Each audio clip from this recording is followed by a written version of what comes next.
Are you ready to change colors?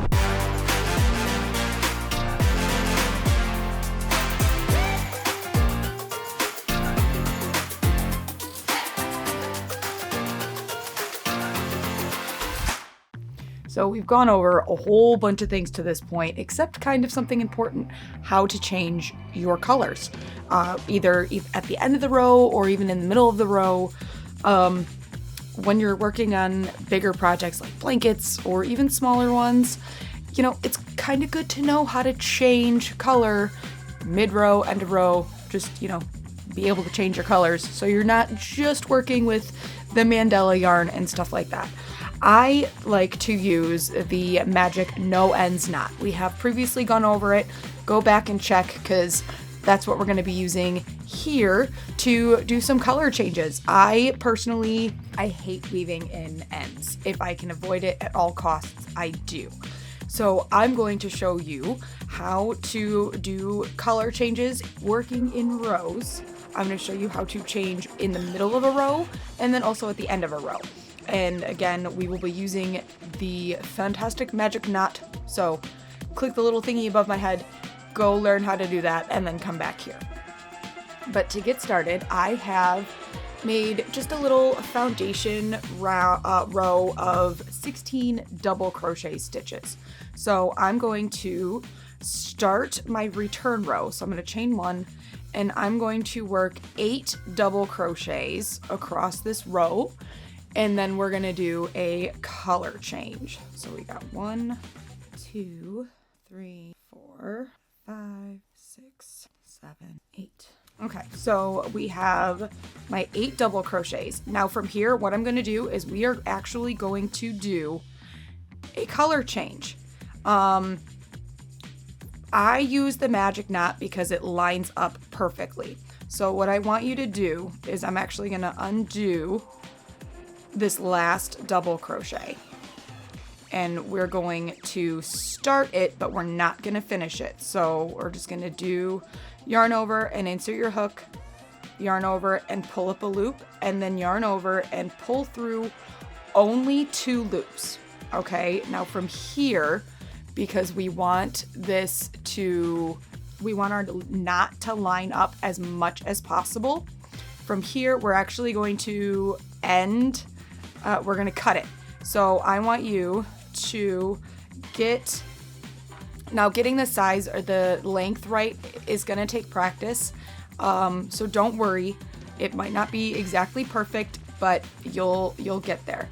But I want you to snip your end at roughly about like 3/4 of an inch to an inch long.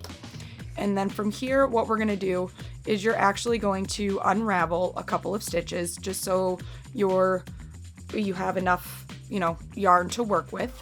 You can pull up that loop a little bit so you don't pull it out. And now I want you to grab your new color. We're using yellow for this just because it stands out. And go ahead and work that Magic No Ends knot. And you don't want to leave your tails hanging too far out. So you just want a little overhang when doing this for color changing like this, because like I said, you really want that knot to line up nicely. So go ahead and work that magic knot.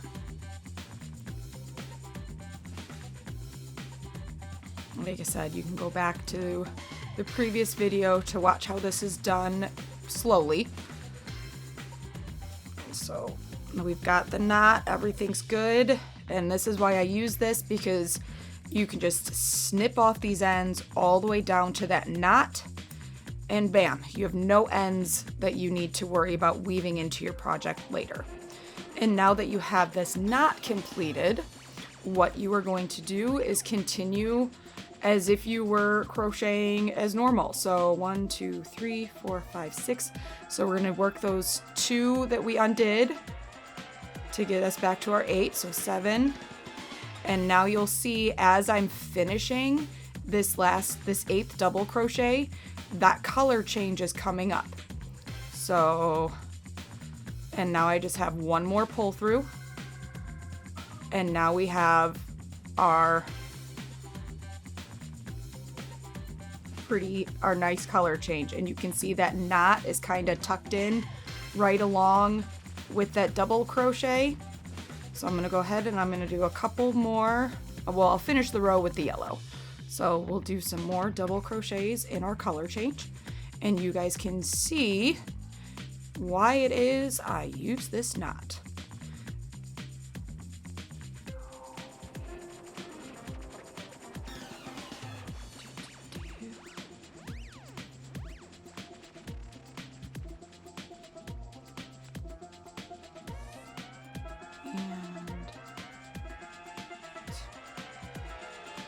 And there we go. We have a nice, clean, consistent color change. So we've got the 8 that we started with, and then you can't even see the knot from this side, but that knot is right there, that magic knot that we did. And then our perfect line of the color change right there. And the back of it, you can see the knot with the yellow. It does, but it's right there. And in the grand scheme of your project, you're not even gonna notice it. Like, you won't even see it. So I'm gonna chain and turn and go back, and we'll switch back to the purple. And 7. And remember, on this 8th one, you're going to start your double crochet, but you are not gonna pull through those second 2 loops. So from here is where you're gonna cut your yarn. Remember, you want like 3/4 of an inch to an inch. The length of this, you'll get it better once you practice. And for me, it's 3/4 of an inch to an inch, given my tension. If you have a looser tension, you might need more. If you have a tighter tension, you might need less. So it is gonna take a little bit of practice to get this down properly as far as sizing, as far as length goes, to get your knot like really perfect. But that is what it is. So I'm gonna undo those 2 stitches just so I have a little bit of yarn to work with. So I'm not gonna pull anything out. And again, we're going to do that fantastic, if I can find the end of my color, there we go. We are going to do the magical, wonderful no ends knot. And like I said, you don't want to have too much overhang because you want it to tuck in all nice and pretty and line up beautifully.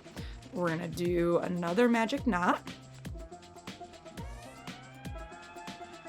Tuck those babies in and pull that closed. Give it a good tug, make sure everything's nice and snug. And then again, right down to the bone, snip it, and boom, no ends. And we're just gonna finish this row as normal. So we're gonna finish those 2 double crochets that we undid. So that's 1. Again, you can see as I'm finishing this 8th one, that knot is coming in nice and close and snug.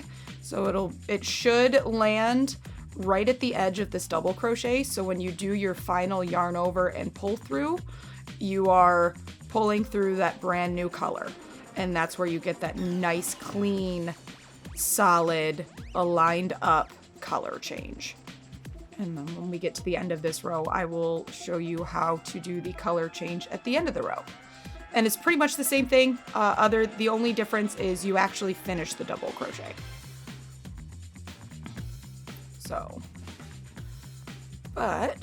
So you can see, so now we've done 2 complete color changes. So we did the first row this way and then this row this way. So here is our very first knot from the first color change. But you can see it does it blends in pretty nicely. It's nice and clean, consistent. And then the same thing on the back. Our little knot is right there. And by using this method with the magic knot, there's no carrying your tails over, there's no weaving your ends, none of that. Like, you can do this change and continue on with your project and call it good. I survive by this magic knot when it comes to working in rows and doing any type of color changing. Now that we've made it to the end of this row though, I want to show you the only difference really when it comes to using this at the end of your row versus the middle of the row you will complete your double crochet as normal. And before you do your turning chain is where you're going to cut and change your color. So still keeping that same length, like about roughly 3/4 to an inch. Sometimes I'm even a little off myself. So I'm going to undo those last 2 double crochets, pull this loop up a little bit, and we're gonna change my color again. You see, and it's super quick, it's super easy. There's, like I said, there's no going back at the end to weave. There's no weaving. It's amazing.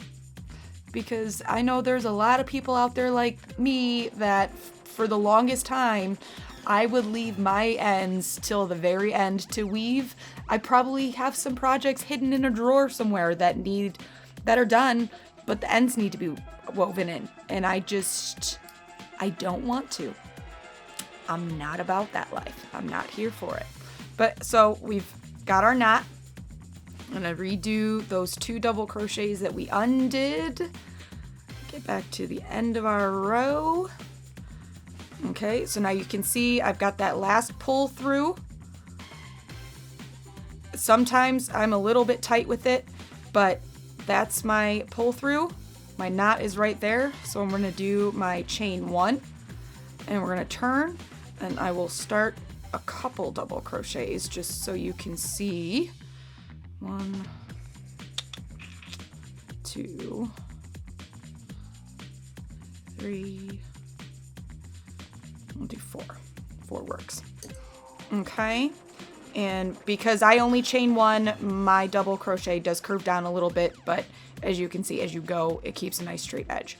But with that knot at the end, it does kind of poke out a little bit. I don't think it's too bad.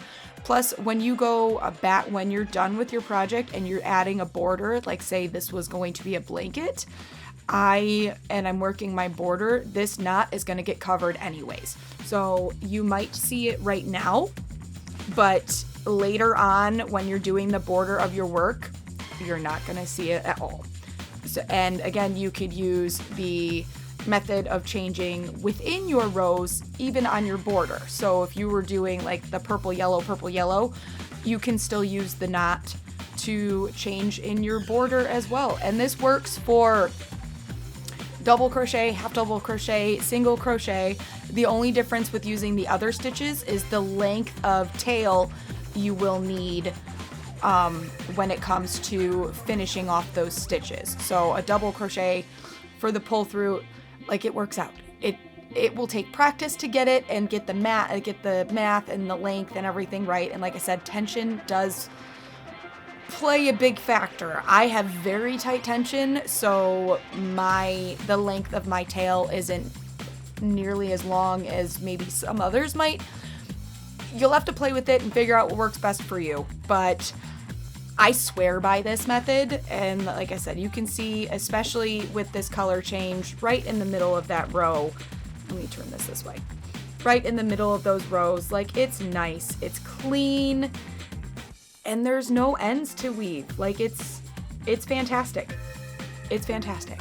So yeah, I'm gonna leave you guys to it. Go ahead and practice, because this one is definitely gonna take some practice, like I said, to get the length figured out properly.